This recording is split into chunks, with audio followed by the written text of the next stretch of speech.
Hi, I'm Ankita Sen. Welcome back to Nursing Sensation, your go to space for a clear and concise nursing education. In today's video, I'm going to break down the abnormalities of placenta and the umbilical cord. So, this topic is very essential for your nursing exam as well as for your practical practice because in day to day life, when the baby is getting born, after that, in the third stage of labor, the placenta, along with the membrane, along with the umbilical cord, has to be completely expelled out from the mother's uterine wall. So, to know its abnormality is very important to find out any further complications for mother and baby both. So, first, I'll discuss as per the clinical features of the placenta. That is, first one is the placenta abnormality, that is placenta previa. Okay, so the name is denotes that the placenta is previa. That means it's not in its exact space. What is the definition of that? The placenta implants in the lower uterine segment of the uterus is covering partially or completely the cervix. So there are four types of placenta previa. We all know that. So type 1, 2, 3 and 4. So in type 1, the placenta is low lying. It's simply a low lying placenta as you can see in the picture. In the type 2, the placenta is marginal. It just touches the margins of the os, okay, cervical os. In type 3, there is a partial covering of the internal os. So, the placenta is covering the internal os like this, but when the os is getting dilated, the placenta is removed from that place. That is the type 3. And in case of type 4 placenta previa, the placenta is tightly sitting on the internal os, over the internal os, and when the os is getting open, getting open, till the placenta is not going anywhere. It's on the over the internal os. So that is a type 4 placenta previa. And why is happening?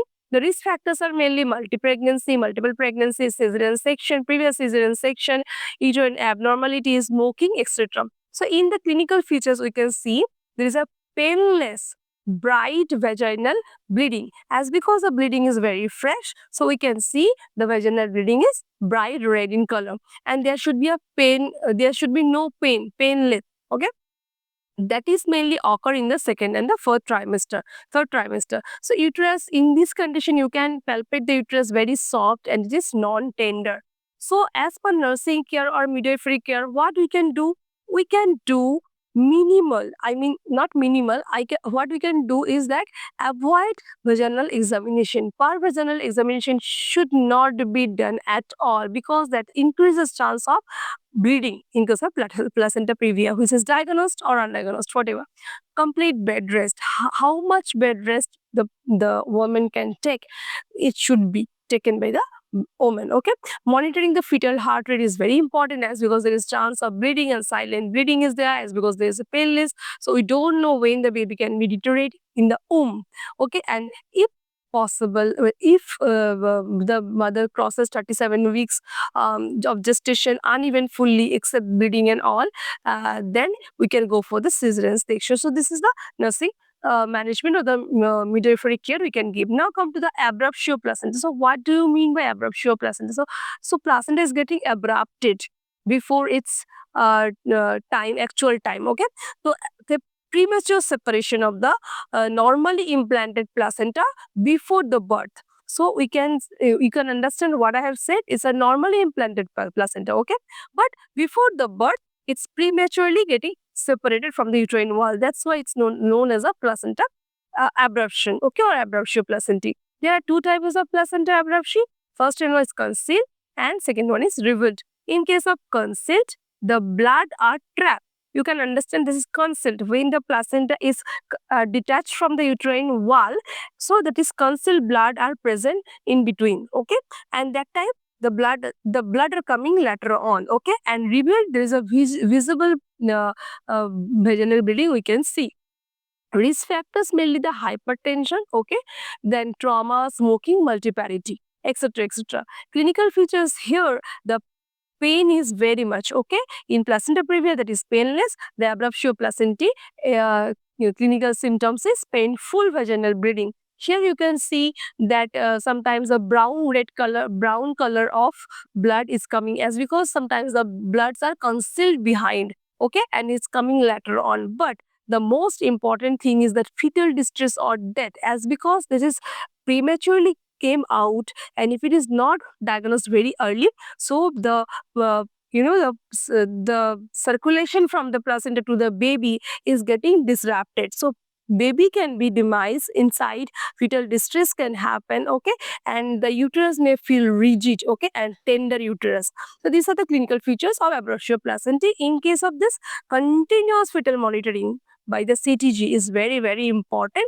Blood transfusion is needed as early as possible. Administration of oxygen and IV fluid is very much essential, and then prepare for the emergency birth by the C-section. Okay, so these are the care we can give.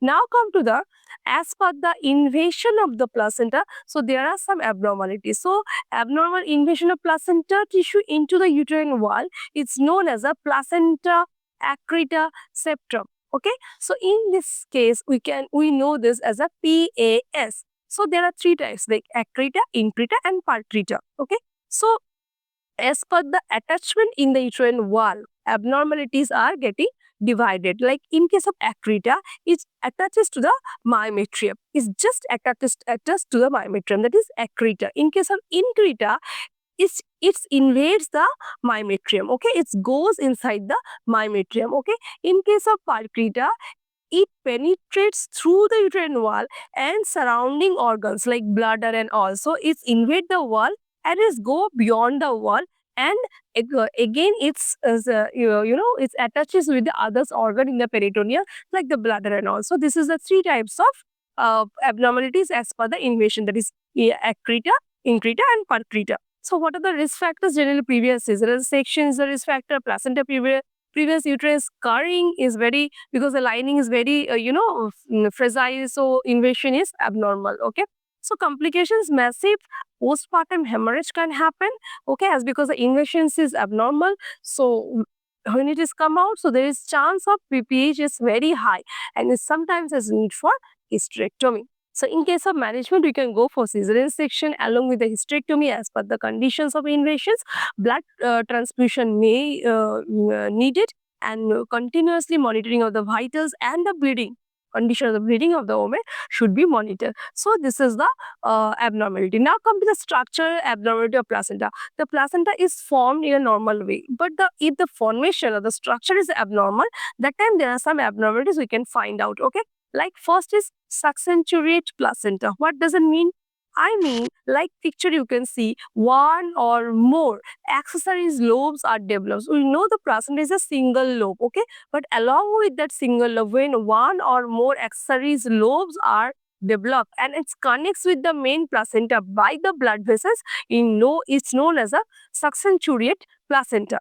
What are the risk factors of this? Like retained lobe can happen, as because there are so many of lobes, so one lobe can be retained, and that can cause the retained placenta first, and secondly it can come as a postpartum hemorrhage. So the vessels may rupture during the labor. So as because the placenta along with the main placenta, there are some lobes with the main placenta, it attaches. So previously, I mean in beforehand, the vessels can rupture before the birth, and that may cause the bleeding. Okay, and there may be a disruption in the circulation from the mother to baby. In management, post-placental, I mean the inspection of the placenta after birth is very important. That what means, is it a Succenturiate like placenta or not?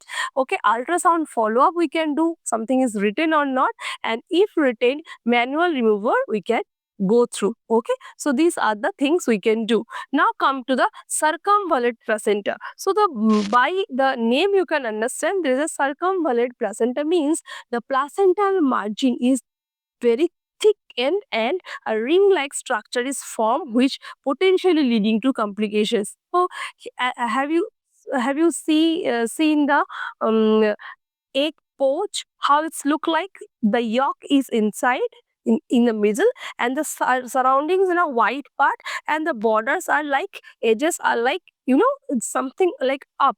So here also, like the picture you are seeing, the placental margin are thickened and it's form a ring-like structure, which may cause the complications. Okay, so what are the risk and the complications that may arise for this circumambulate placenta? Increase the risk of vaginal bleeding. So it's increase the chances of vaginal bleeding in the first and the second trimester. Premature rupture of membrane can happen, that is PROM. Okay, intrauterine growth restrictions can happen due to this, and preterm birth can happen, placental abruption can happen. Other complications, like we can go for the cesarean, we may go for the cesarean section, and the baby can come as a small for gestational age, etc., etc.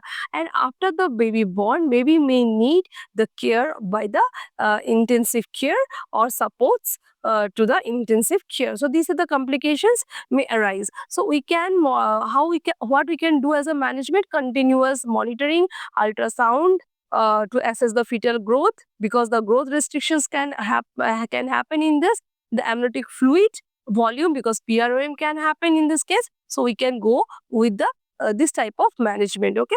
Now come to the third, that is battledore placenta. Okay, so in case of battledore placenta, what we know is that the umbilical cord is generally inserted. If we think this is a placental disc, so umbilical cord is generally inserted in the middle. Okay, but when the umbilical cord is not inserted in the center or the middle, and it inserted at the margin of the placenta, that is known as a battledore placenta. Potential complications what may can happen: preterm labor can happen, fetal distress can happen, and the umbilical cord may tear off from the placenta. Intrauterine growth restrictions can happen. So these are the problems that can happen by the effects of battledore placenta. So in practical field, in labor room or in MLCU, midwifery late care unit, when you are going to examine the placenta after the third stage of labor management, that time you can see, we are seeing the insertion side of the placenta. So most of the time it's very common that we can see the battledore placenta. Okay, so don't get afraid why it is not in center. So this is one of the abnormalities. So in that case, what are the complications I said, like IUGR can happen, fetal distress, preterm labor. So you have to correlate all the things, that this is happening or not, or this has happened or not. Okay, now come to the fourth, that is the velamentous insertion of cord. Okay, so this is the velamental insertion of the cord insertion. So it's a cord insertion abnormality in the placenta. So in this condition, the umbilical cord, generally umbilical cord is attaches to the fetal membranes like amnion and chorion both. Okay, and instead of directly attached to the placenta. So generally the umbilical cord is inserted directly to the placenta, but in case of velamentous placental insertion, the umbilical cord is inserted in the fetal membrane, that is amnion and chorion. Okay, so you can see in the picture. Okay, so the blood vessels, this means the blood vessels of the placental cord are exposed potential for trauma, because this is not directly inserted. So this is going through like this. So this is the exposed part of the blood vessels. So there is chance of trauma as well as the rupture. So this is again very critical conditions. Okay, now come to the umbilical cord abnormalities. As we all know that umbilicus is covering by the Watson jelly, which is very essential and very protective for the umbilical cord. Okay, so first is there is true knot and false knot. I will discuss about the true knot and the false knot. First, talk about the true knot. True knot is a physical knot like this. Like normally we are giving knot, and this is the knot which happening. We can see the physical knot. It's not a false knot. It's a physical knot in the umbilical cord. When there is a long cord or more amniotic fluid, this type of complications like true knot can happen. So in case of true knot, as it is not, you can easily understand there is something is tied. So when something is tied tightly, what is happening? The blood circulation from the maternal blood flow to the baby side is getting hampered. So there is restriction of the blood flow. There is a restrictions of the oxygen supply. There is restriction of the nutrient supply, as well as what we can see is that the baby can come as a low birth weight baby. the baby can having fetal distress as because oxygen is going very less. Even the fetal can be death or die inside the maternal womb. I mean, there is a chance for the fetal demise, which is very, very common because sometimes the mothers are unaware for sometimes that my baby is not moving. So when we are saying that when your baby is not moving like every day, your fetal movement pattern is not achieved, be alert and seek for some medical attention, okay? Because you don't know what's happening inside, because in ultrasound also this true knot is sometimes not identified because it can happen anytime. And when the restrictions of the supply of blood and the nutrients, so fetal can become as a distress and maybe fetal demise can happen. Okay, so this is true knot. Now come to the false knot. So the name is denotes it's a false knot. When there is accumulation of the Watson jelly in a single space, okay, or there is excess Watson jelly is accumulated in a single space, that is known as a false knot, which is not at all a risk factor for the baby or mother, no one. So, as you all know that when you are assessing the placenta or checking the placenta or examining the placenta, we are always checking the umbilical cord for its presence of ABHA. A for artery, V for vein, and A for artery. That is ABHA.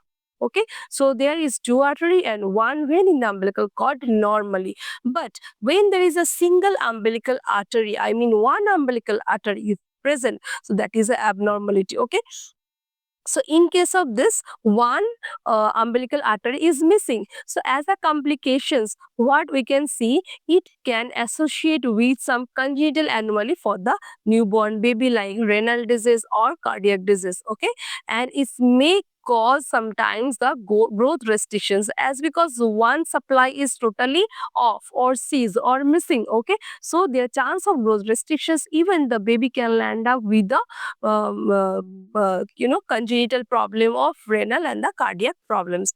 In the management, what we can do is that in the annual scan, sometimes we can understand there is some problem in the kidney and the heart that we can understand or by the ultrasound. We can understand there is presence of artery vein, single artery present or double artery present, that we can easily understand. Okay, so in this case, serial ultrasound is very important to check the fetal growth, as because one artery is not working, so chance of what I said is that fetal growth restrictions. Okay, so in that case, so continuous serial ultrasound will help to understand the fetal growth. So these all are the abnormalities of the placenta and the umbilical cord both.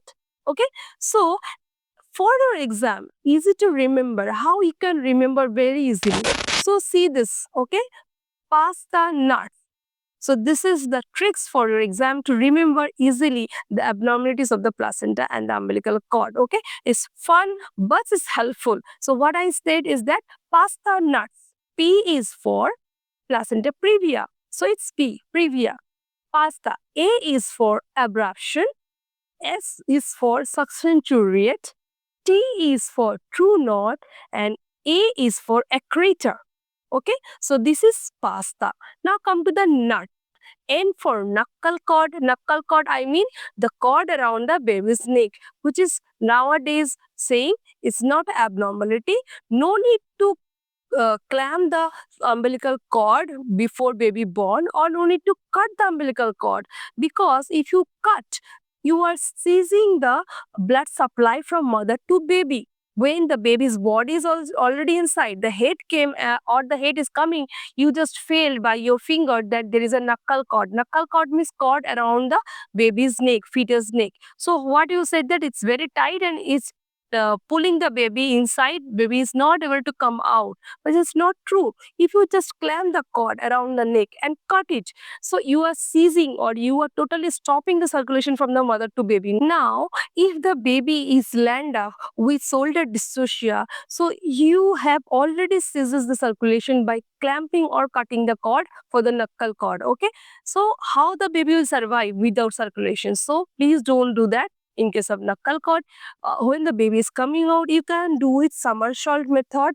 and you can take off the 1 or 2 or more umbilical cord around the neck. That is nuts. N for knuckle cord. U is for umbilical artery, single umbilical artery. Okay. T is for telomentous. Somebody is saying velamentous. Okay, velamentous insertion I said. So that is telomentous is easy to remember, but the actual thing will be velamentous. Okay. And and S4 is slipping cord, which is known as a cord prolapse. So cord prolapse is not a cord abnormality, but is a cord presentation abnormality, which I have not discussed with you in this video because I thought it's not needed. But for your exam, easy to remember, you can easily utter past the nuts so that you can easily remember. So what left? That is batellar placenta, circumvallate placenta, which is not in this shortcut of the exam tips. So these two you can add as per you, that is B and C, like batellar placenta and circumvallate placenta. Okay, so this B and C you have to add in an extra add-on. So this is very important for our practical aspects. So in today's video, I have discussed what are the abnormalities of placenta and what are the abnormalities of the umbilical cord. Hopefully, this video will be helpful for your practical exam and practice too in the labor room or in the midwifery late care unit. In comment section, let me know if you want any of the condition in details as a case study. Please give a thumbs up to this video and share with your classmates or friends. Don't forget to subscribe this channel and press the bell icon so that you will get the notification fast. Thanks for watching.